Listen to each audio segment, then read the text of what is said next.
Hello, everyone. Thank you for participating in today's presentation of Preserve the Bounty. We will have a presentation done by Karen Roberts-Mort from the Cornell Cooperative Extension here in Albany. We're very excited to hear her presentation and get as much information as possible. Thank you all for participating, and we will begin now. Okay.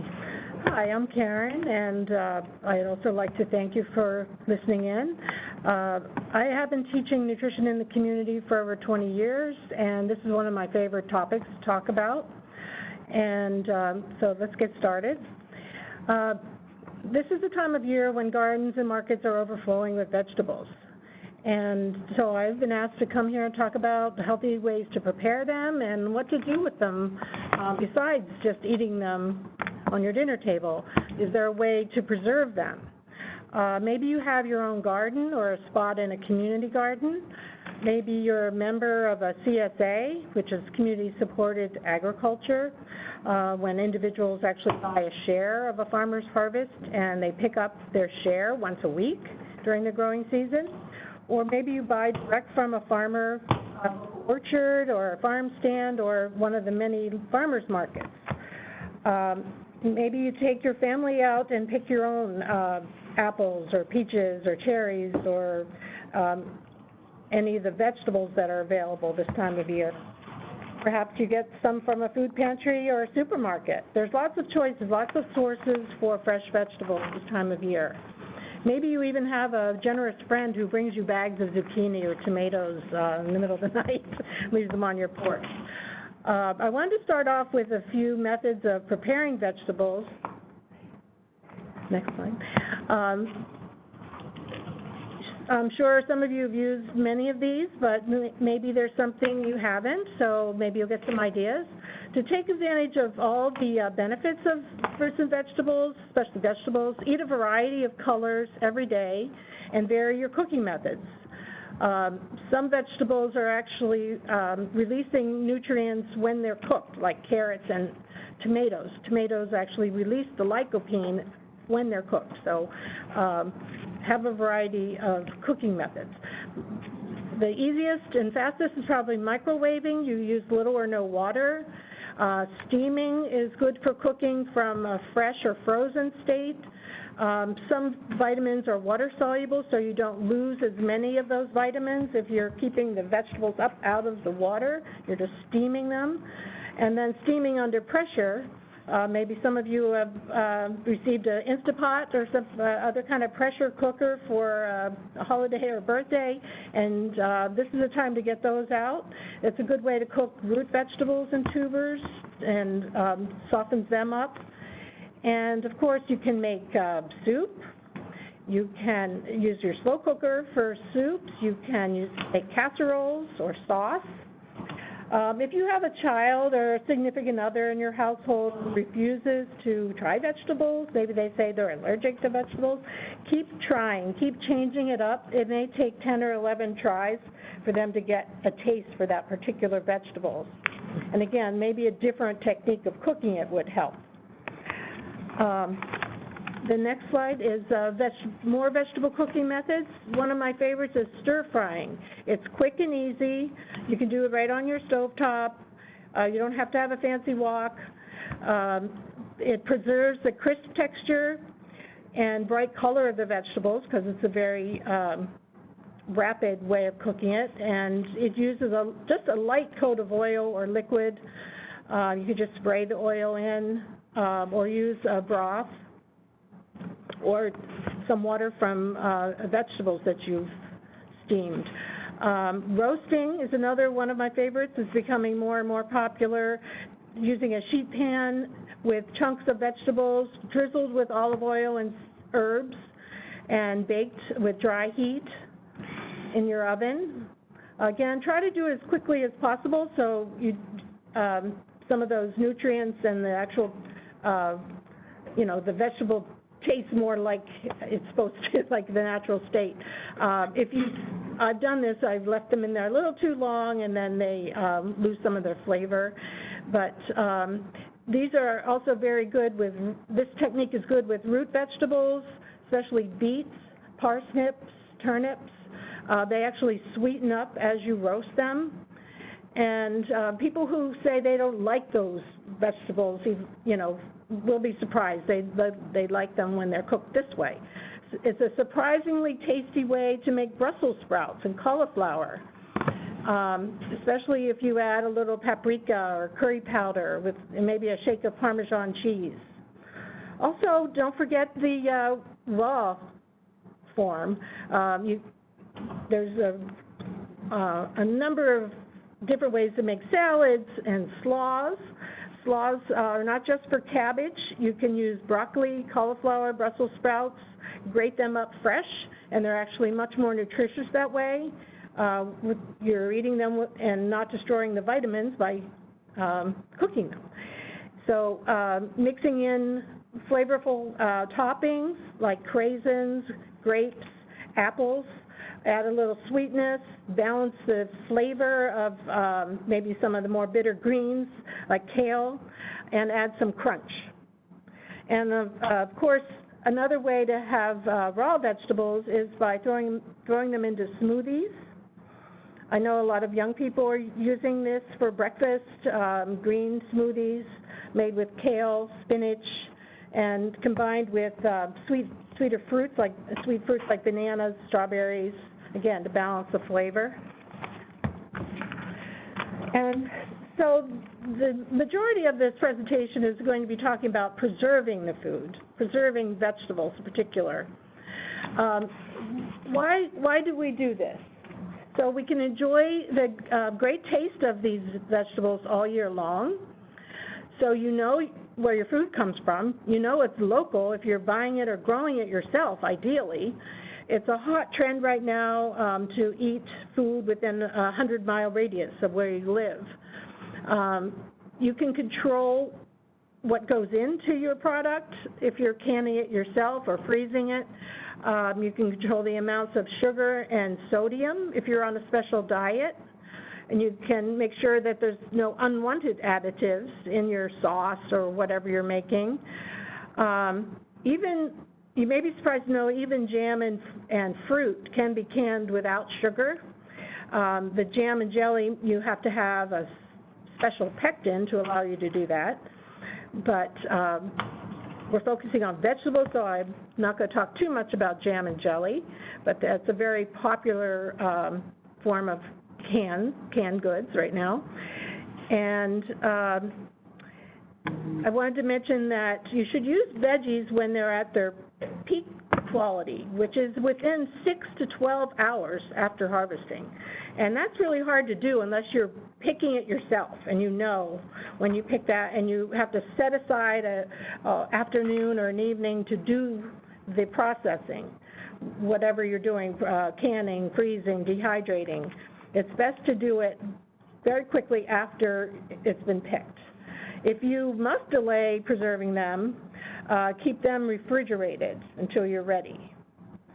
And preserving food gives you an opportunity to get your family members together or a group of friends, or maybe you have a group that you work with, you know, a school group or something like that. It's a very rewarding project. Maybe get some active outside, using their hands, and learning something in the meantime. So there's 3 main methods of food preservation that I'll focus on today. Canning, and I showed you a picture on this slide of a boiling water canner. This is the old-fashioned blue, dark blue enamel, very lightweight pan. They're making other forms of canners now where they're heavier duty, they may have a glass lid, but you can do it with the old-fashioned pan. You may find these at yard sales, or maybe a relative is not using theirs anymore and they'll give it to you. If you need to replace the rack, you can buy those at most box stores or hardware stores. And as you can see, canning doesn't involve an actual can. It involves a glass jar. You're familiar with a mason jar, and it's you must be able to see the word Mason on the jar to make sure that it's right for canning, because it withstands the higher temperatures. You can't reuse something out of a grocery store in most cases unless it actually says Mason on it, and because these lids are made, these two-piece lids are made to fit those jars and to seal tightly. So we'll talk about pressure canning as well. That's the other form of canning. They both use the same kinds of jars and lids. Pressure canning, I've taught these classes for several years now, and there's always a certain amount of fear and, you know, they're a little scared to use a pressure canner. They've all heard stories. Maybe their mother or grandmother had a bad experience. You know, when you have a hot water under pressure and you have glass jars involved, it could be a problem. But the new pressure canners, as long as you know what you're doing and you're following the directions, they're much more reliable. And I also want to mention that the pressure cookers, like the Instapots, may come with a manual that says you can use those for food preservation, but it's not, that's not the case. You have to be able to fit at least 4 quart jars in the pan to be able to follow the directions for most food preservation. That's like the standard. And freezing, this is my fallback if I have a lot of produce and I don't have a lot of time. I use freezer Ziploc bags, or I used to have a seal-a-meal way back, and it's a quick, easy way to preserve. I'll get into all 3 of these in more detail. Drying is one of the oldest forms of food preservation, and you may be familiar with dehydrators from maybe 20, 30 years ago. They were mostly round dehydrators that fit easily on your kitchen counter.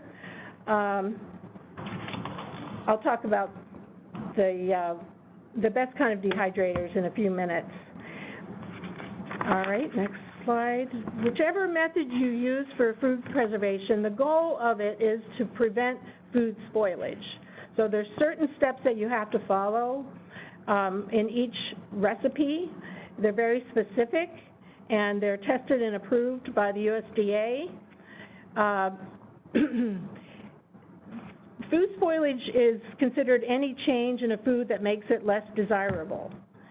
And it also helps you prevent illness, foodborne illness, which is derived from food and caused by microorganisms. If the jars are sealed tight, air doesn't get in, so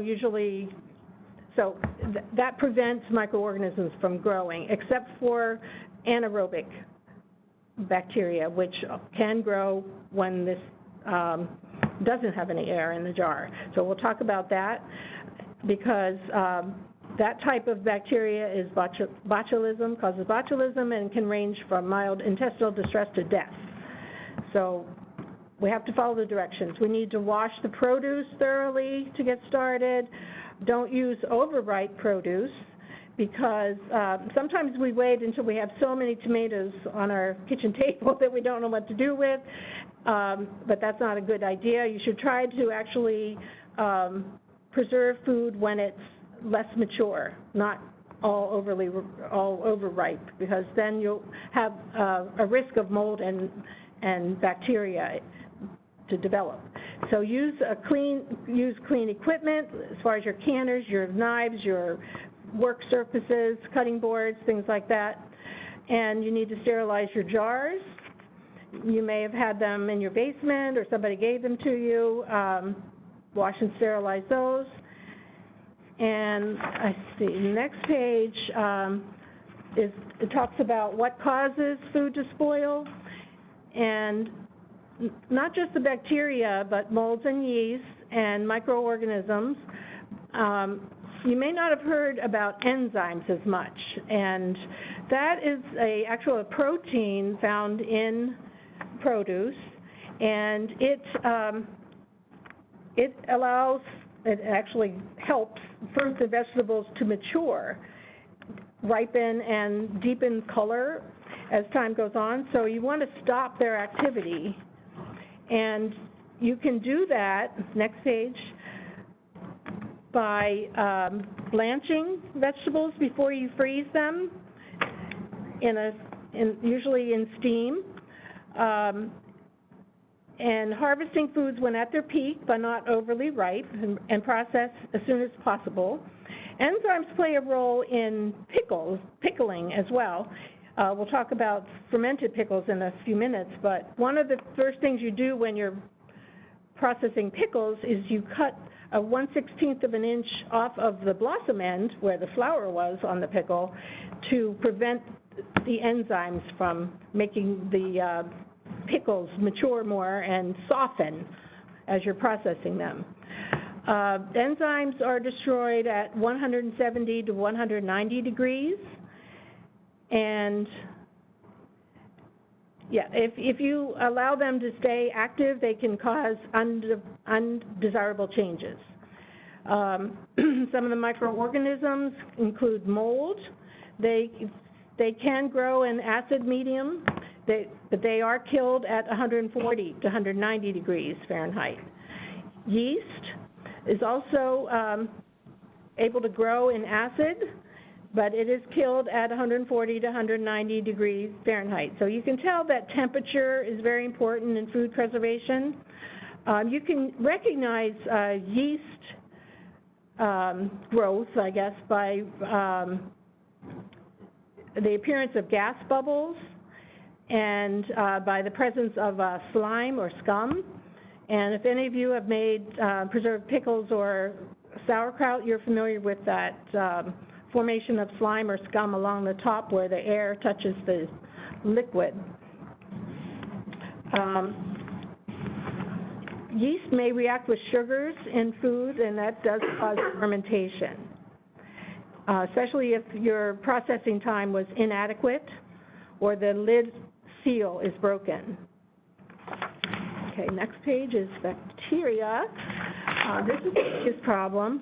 It is killed at 140 to 180 degrees. Growth is slowed, at least, if not killed. It thrives at high temperatures in some cases. It thrives in low acid foods, and most vegetables are low acid. So that's why it's necessary to use a pressure canner for low acid foods and most vegetables. Bacteria can survive in the absence of air, like I mentioned, in an anaerobic environment.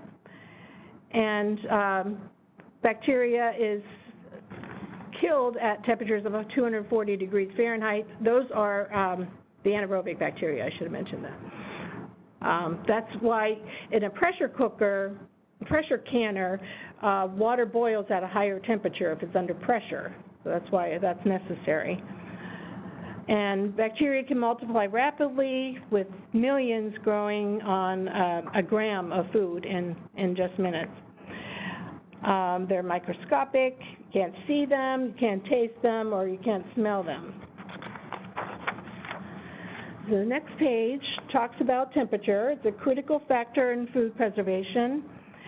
And one of the main things it does is stop the enzymes from changing the quality of the food, and it makes the food more safe to eat because it's killing the molds, the yeast, and most bacteria.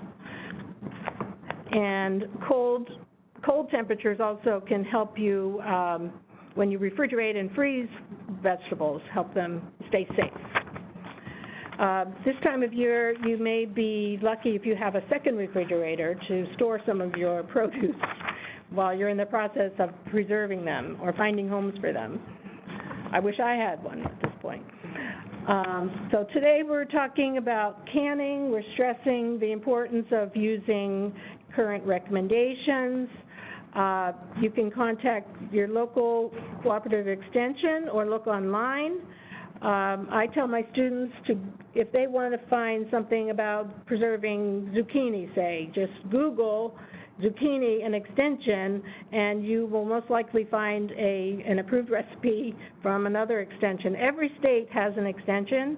Not every state or every county in New York has an educator who can teach you in person, but there is a lot of things online that you can find. Good, very, very good resources. We're talking about using current directions for the times and temperatures for processing and the correct methods and equipment to use. You really don't have to spend a lot of money.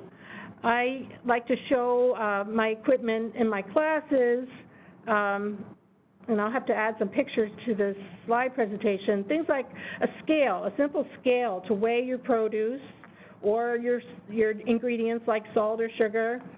A jar lifter is very important to lift those glass hot jars in and out of the pan. And an inexpensive set of tools is available.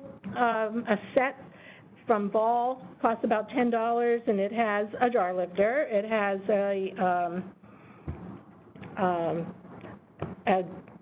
lid lifter as well that's magnetic, and a few other things to help you measure your head space, which is the amount of space between the top of your food and the lid. That's also very important to know, and it varies according to what you're making. If you're making jams and jellies, the head space is 1/4 of an inch. If you're making vegetables, it's 1/2 an inch, and it goes up for pressure cooking to 1 inch. It allows for exchange of gases in the air to escape and form a vacuum seal. So proper times, techniques, and recipes are critical for food preservation. It's important not to fall back on your grandmother's recipes or the way she may have done it. I know I grew up with a lot of jams and jellies with wax on top, paraffin wax on top, and a lot of mold involved in that after a while. And that's not an approved method anymore. And everything you find on the internet is not safe, but everything that Extension puts on has to be approved and the correct way to do things and safe way to do things. The Extension also offers a 3-day master food preservation program, and I've been involved with 3 of those, and it's a great time, and it's offered throughout the state at 6 or 7 different places. If you are interested in something like that, contact your Extension and maybe set that up for next year. You learn all these different methods for canning, for dehydration, for pickling, fermenting, so I recommend that 3-day class. Next one, canning methods. The boiling water bath. I showed you the picture of a blue enamel canner, but you could also use a big stock pot. You don't have to buy a special canner as long as you can fit 4 quarts with water over top of that, of those jars, 1 inch to 2 inches above that. As long as it's a nice deep stock pot, you could use that. And it's used for canning acid foods. Fruits and fruit spreads are 2 good examples. Also, tomatoes. I'm actually teaching a class tonight with making crushed tomatoes and salsa, and we're using a boiling water canner. It's safe to do the tomatoes because we're adding acid to it. We're adding lemon juice. Tomatoes are right on the borderline. The pH of tomatoes is right on the borderline of being between acid and basic, I guess. So it's, and especially the newer tomatoes, we're seeing more and more heirloom tomatoes. They're much sweeter and they're less acidy. So be careful with that. Make sure you're following the recipe and adding enough lemon juice, lime juice, or vinegar to make them acidy, to be safe. The temperature at boiling is 212 degrees Fahrenheit, and the times for processing varies with food. And I did include some optional handouts which list those times with the different vegetables. And I'm giving you this website. It's homefoodpreservation.com, and it is the National Food Preservation Site. It's located at the University of Georgia, and they do have a book called So Easy to Preserve, which is considered the Bible of food preservation. And I must say, though, that everything in that book is online for free, if you would rather do it that way. Not only do they have the listed recipes, but they also have videos showing you these techniques, and some people, learn visually. I think I'm one of those. And they give you the updates, too, because things come up, things like the Instapot, whether that's safe or not, and people ask questions. You can send in your questions, and they will respond. It may take a few days, but they do get back to you. And the other issue lately has been the glass cooktops, whether they're safe to cook or, to put a canner on. And in my case, I actually cracked mine. Read your manual and know that when you're putting a large pan filled with jars on top of your glass cooktop, it may be too much weight. Bless you. And so they'll talk about issues like that, so they can constantly update things. And boiling water bath, like I mentioned before, kills molds, yeast, and stops enzymes and kills bacteria. And this is the most well-known process, and you could do it in an evening. It involves filling jars. The jars are hot, the ingredients are hot, and the pan of water is hot. So otherwise the jars may crack. So you need to make sure you're not putting hot ingredients into a cold jar on a cold countertop, something like that. What I do is put a pan of hot water, shallow pan of hot water out, and keep my jars hot while I'm filling them, and then load them in to the large pan with a jar lifter, and making sure the water covers the top of the jars once they're all in by 1 to 2 inches, and processing them for the proper length of time. You may be surprised, sometimes it's only 10 minutes, sometimes it's 25 minutes, depends on how dense the vegetable is usually, how maybe starchy potatoes or carrots may take longer than zucchini or green beans or something like that. The lids, I think I mentioned, are 2-piece lids. I stick with the ball lids, but there are many brands out there. The good news is that you can reuse the part of the lid that screws on, the rings. The flat part has a compound on it that sticks to the jar, and you can't reuse those. Once they're sealed down and you lift those off, you have to toss them. You can't use them for canning anymore. You could use them in the refrigerator or something, but the boxes of jars usually come with the 2-part lids right on them. And you may notice on the bottom of the box of jars there are a lot of directions that I didn't find until I used a couple of cases of those. So there's good information on the bottom of the jars. And we're moving on to pressure canning. This is the first picture of a pressure canner, and you can see that this one has a dial gauge on top of it. The lid on the pressure canners, as you probably know, they lock. You turn them until they lock, and that's how that's what allows the pressure to go up inside and the boiling water to go to a higher temperature. And again, they're used for low acid foods like meats, vegetables, soups, beans, and even fish. It can destroy the enzymes, kills the molds, yeast, bacteria, including the spores of the Clostridium botulinum. And boiling water canning, the process we just talked about, does not kill those spores. Those are heat-resistant spores. So if you don't use a pressure canner, you are not destroying those spores that could develop later into a deadly food illness. These canners are about the same size as boiling water canners, except the main difference is that the lid locks, and some are dial gauge like this one, and if it is a dial gauge, that dial has to be tested every year, which is kind of a pain, I think.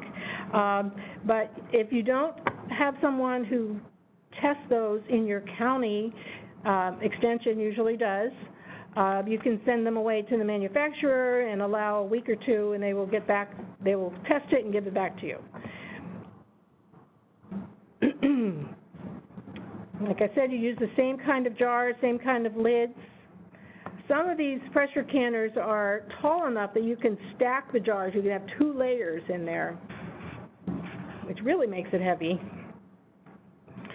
I didn't have a picture of this one, but in fact, it was very hard to find pictures of the canners. Some are weighted gauge canners, pressure canners. They do not have a gauge. A dial gauge. They just have a weight that sits on top, and it rocks in such a way and has such a rhythm, you know that it's heating properly. So that's the kind that I have. It's a little simpler, but some people like to see that number to make sure that they're at the proper pressure. Pressure canning is something you should do. Change slide. While you're, or any kind of canning, you should stay in the kitchen. You should plan on being there to watch the gauge, to watch if your water's boiling, that sort of thing. You don't want to be out chasing kids in the backyard or anything like that. As I mentioned, meat, poultry, fish, and seafood.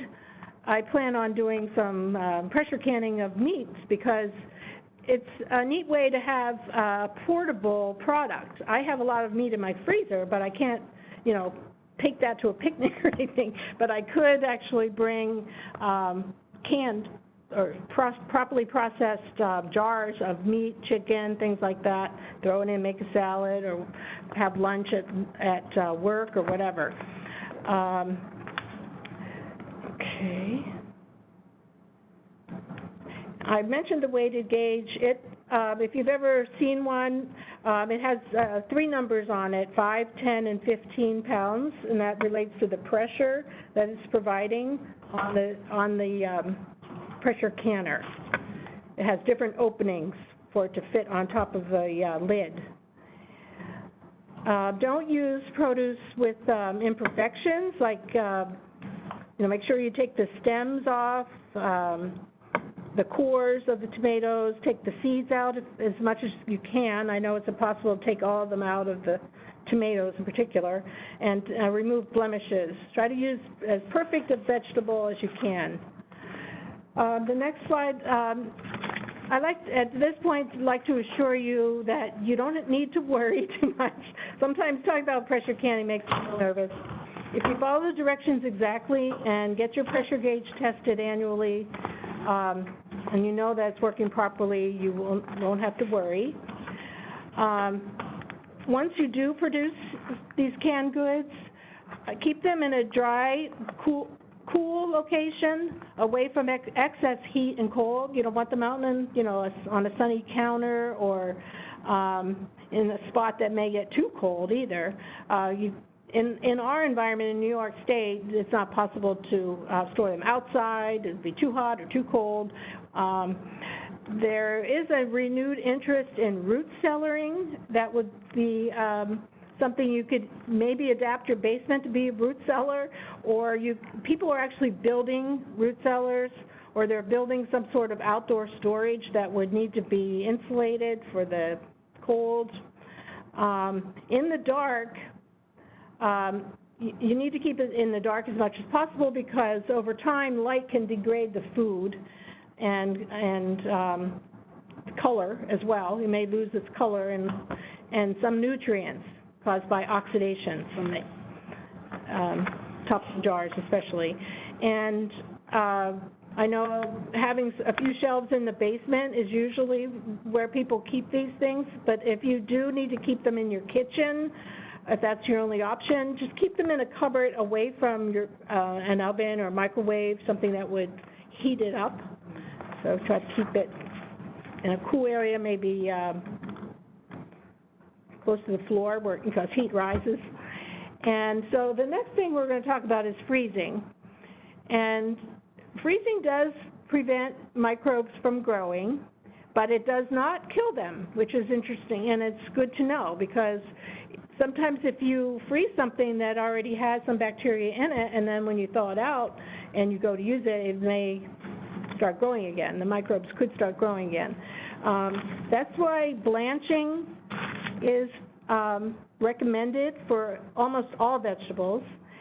And you can use a pasta cooker or steamer pan just to boil water underneath and put the vegetables on top, and then it will actually brighten up the color of, say, green beans or peas, and it will help you preserve those colors when you freeze them.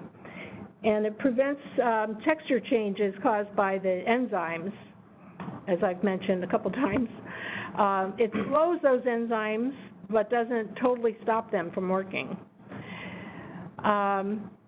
Fruit, I'd like to, just add a little bit about fruit here and there.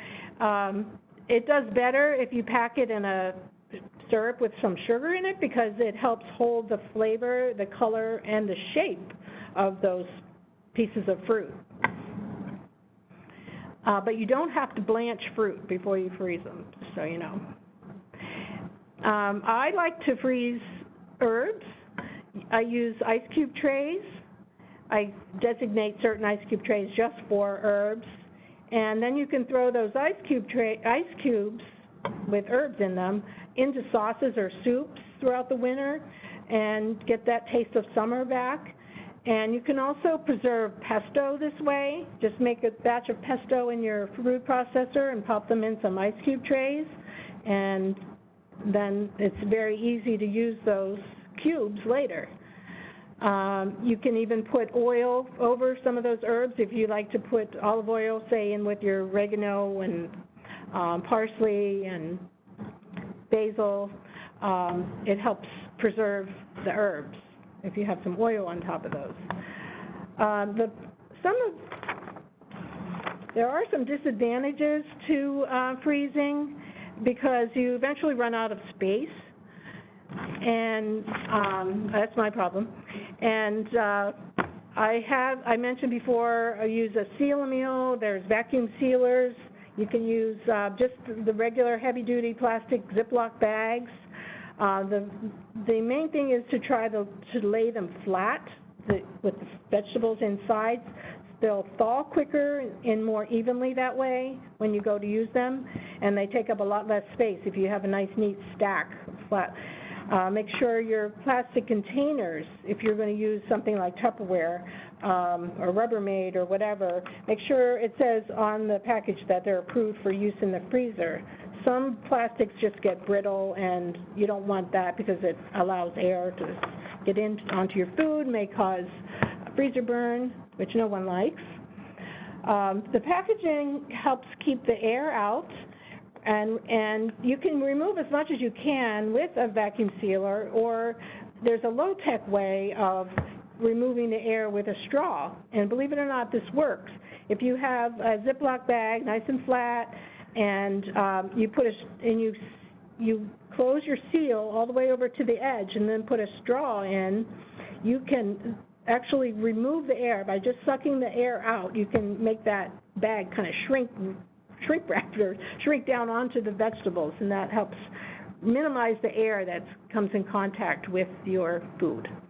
It keeps in your moisture, and I already talked about the containers, and it's recommended to dry your berries, say, in a single layer, and then in a freezer, and put them in the freezer, and then bag them after they're nice and dry.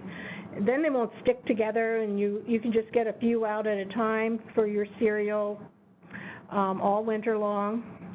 And the other thing that you have to be able to cope with are occasional power outages, especially if you're going to be away, and maybe these storms that we've had this summer can cause a problem with power outages. You just have to know you know, it's always a risk. You may lose some of your produce that you've frozen, and of course your meats and things like that. Call your local extension office to find out if your food is safe. It depends on how long it's been out, and if, you know, what kind of freezer, and if it's, I can't think of the other thing I was going to say, but just, it depends on the situation. And other freezer tips are to label your frozen food. You may think you'll remember when you actually froze those or what it was, but I must confess that I usually don't remember, and they may get lost in the freezer, but if it has a good label saying what it is, when I froze it, how much is in there, because if you want to use this produce later for a specific recipe like jam or something, you have to know exactly what's in there, how much is in there, and it may shrink down, you know, it may not look like the amount that you think you have. So, and recipes for jam and jellies are very specific because you have to balance the fruit, the sugar, and the acid, things like that. Freezing food rapidly to 0 degrees Fahrenheit in single layers helps to minimize the formation of ice crystals. And freeze only amounts you can use within recommended times. Try not to overload your freezer by putting too much, like raw, unfrozen food in at one time. Spread it out in the freezer. Don't stack it all in one place. It will take longer to freeze that way. Makes sense, right? So dehydration is another form of food preservation. It's one of the oldest forms, and it can be very low tech if you live in a dry area like the Southwest, but around here we need to rely on actual electric dehydration, or, you know, using your oven to dehydrate fruits and vegetables. It removes the moisture that would allow microorganisms to grow, and you also may need to blanch or soak your products, your vegetables or your fruits, before you dry them to help preserve the color, and for all the reasons I've talked about already. It also helps cut down on the microorganisms that grow. Each type of produce takes a different temperature, just like the other forms of food preservation. Fruits and vegetables are dehydrated at 140 degrees Fahrenheit. Herbs are much lower temperature, 95 to 125 degrees, and meats are 145 to 160 degrees. If purchasing a dehydrator, consider buying one with an adjustable thermostat where you can control your temperature, one with an electric fan that can move the air around, so it will take less time to dehydrate food, and a timer. A timer is handy because sometimes things take 12 hours or something. You don't want to have to wake up in the middle of the night to turn it off. You can set it so it goes off by itself. Most before you store your dried food, they should be conditioned to make sure there's no mold present, no moisture present. And some advantages of dehydrated foods are that they are lightweight, portable, again, compact, and they have a long shelf life. I really like dehydrating foods. It's great for camping or hiking. You can have, you know, some dried apples along. You can even dry vegetables like cherry tomatoes, and you can reconstitute those. I've dried a whole bag of frozen vegetables, and then you can make soup out of that later if you're cooking over a fire or something. The circular shaped dehydrators I mentioned are fine for drying herbs and cut up pieces of vegetables.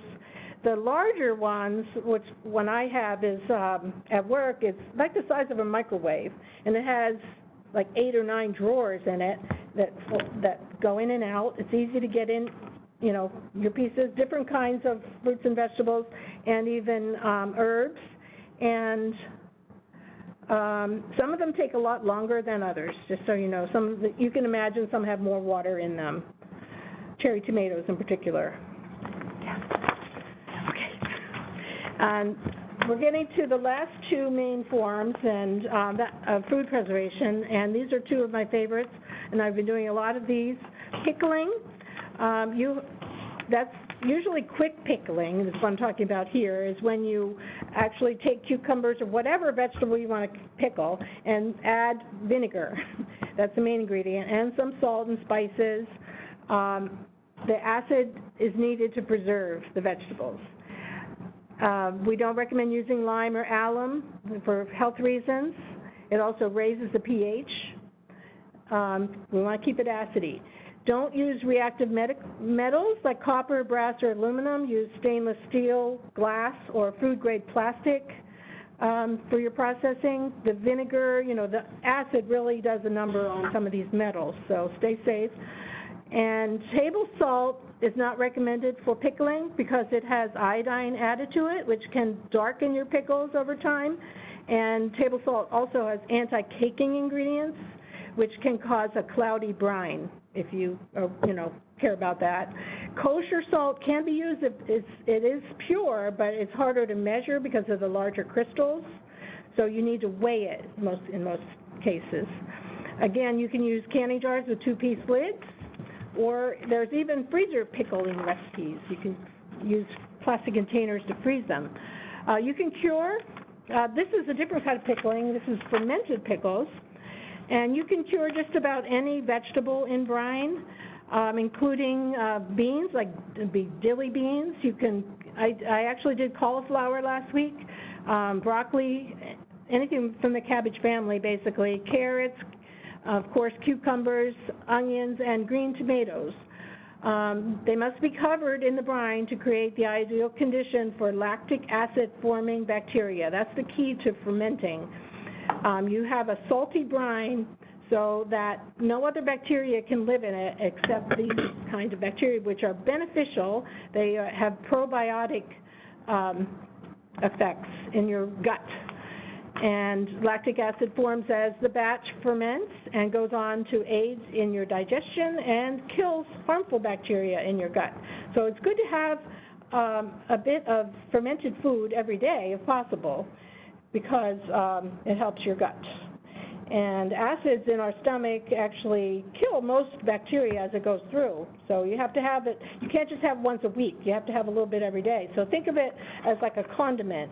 It's often used as a relish or something on top of a sandwich or something. Examples of fermented foods are the brine pickles. Think of something in a deli, in a barrel, those old-time pickles. You can also find them in your dairy case, in plastic containers or bags, not on the shelves in the jars. Those are not brine pickles. Those are quick pickles. And the ones in the jars in the grocery stores do not have the beneficial bacteria, just making sure you know that. Kimchi is becoming more and more available.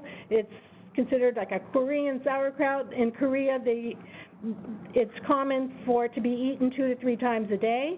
It's traditionally made at home. Each household has their own recipe, and it usually includes some fruit and hot peppers. It's spicy. Some fermented as long as a year. And the key to fermenting foods and vegetables is finding a container, a crock. You can buy these, or you can use a canning jar. You can use a quart canning jar. You just have to make sure you don't overfill it. You have to have the vegetables and then the brine covering the vegetables and then a weight on top of the vegetables to hold it down below the brine so that air cannot get to it. In a crock, you may use a plate that just fits in and then weight that down with maybe other jars of water to hold it in place, or people use bricks, things like that. They sell little glass weights for on top of the canning jars. You can buy those in sets of 4 or so. There's also lids you can buy, sets of fermentation lids. You may have seen these. They're vacuum sealed, which allows gas to escape, but no air enters. They look kind of cool. And you have less worries about mold and yeast forming.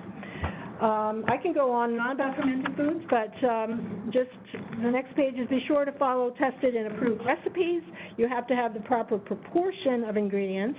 Don't alter those recipes. Have the proper vinegar, the food, and water, or use a vinegar, and don't use a homemade vinegar. If these store vinegars are like a standard acidity, so we don't recommend you make your own vinegar because you won't know exactly what the acidity is. Make sure you have a minimum uniform level of acid throughout the mixed product to prevent the growth of botulinum. And there's a saying I've mentioned before, to use produce quickly after you harvest them, but for pickles in particular, 24 hours from vine to brine is the saying. And then I added that removing 1/16 inch slice from the blossom end to remove the majority of enzymes, and it helps keep your pickles crispier. You could leave 1/4 inch of the stem on the other end, which gives you a way to hold onto the pickle and lift it out of the jar. Fermented foods actually create B vitamins, and they have folic acid, riboflavin, and niacin and B12. And it also preserves the vitamin C in the vegetables. Fermentation does. It was used by Captain James Cook back in the 1700s to prevent scurvy on his ships when he came across the Pacific in the Royal Navy. And I want to go through a few tips on storing fresh vegetables. Remember that fruits and vegetable tissues are still alive after you harvest them. It's important to control the temperature and humidity to reduce respiration and transpiration in the tissue.